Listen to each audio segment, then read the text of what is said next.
গাইবান্ধা ৪ গোবিন্দগঞ্জ আসনে বিএনপির ঘোষিত প্রার্থী শামীম কায়সার লিংকনের মনোনয়ন বাতিলের দাবিতে স্থানীয় নেতাকর্মীরা আবারও মশাল মিছিল করেছেন।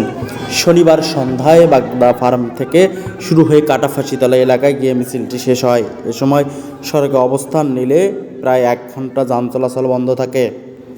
নেতাকর্মীরা অভিযোগ করেন, লিংকন প্রায় ১৮-১৯ বছর বিদেশে অবস্থান করায় স্থানীয়দের সঙ্গে তার যোগাযোগ নেই বললেই চলে। দলীয় আন্দোলন সংগ্রামেও তাকে কখনো সক্রিয় দেখা যায়নি। তাদের দাবি, সংস্কারপন্থী হিসাবে পরিচিত লিংকনের পরিবর্তে ত্যাগী, নির্যাতিত জনপ্রিয় নেতাদের মধ্য থেকে যোগ্য কাউকে মনোনয়ন দেওয়া উচিত। তা না হলে আসনটি হুমকির মুখে পড়বে বলে সতর্ক করেন। মিছিল শেষে সংক্ষিপ্ত সমাবেশে বক্তব্য রাখেন সাপমারা ইউনিয়ন বিএনপির সাবেক সভাপতি আজহার মেম্বার, বিএনপি নেতা মাহতাবুদ্দিন সওদাগর, যুবনেতা মন্টু মিয়া, রানু মণ্ডল বাবু, কাইয়ুম ইসলাম, যুবনেতা আনামত সহ স্থানীয় নেতাকর্মীরা।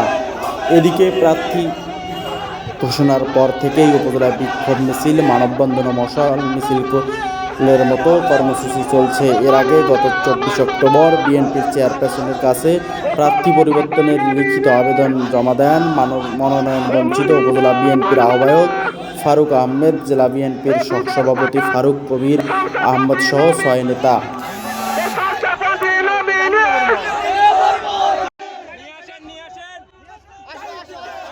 Sudipta Shamim, enter TV, Gaibandha.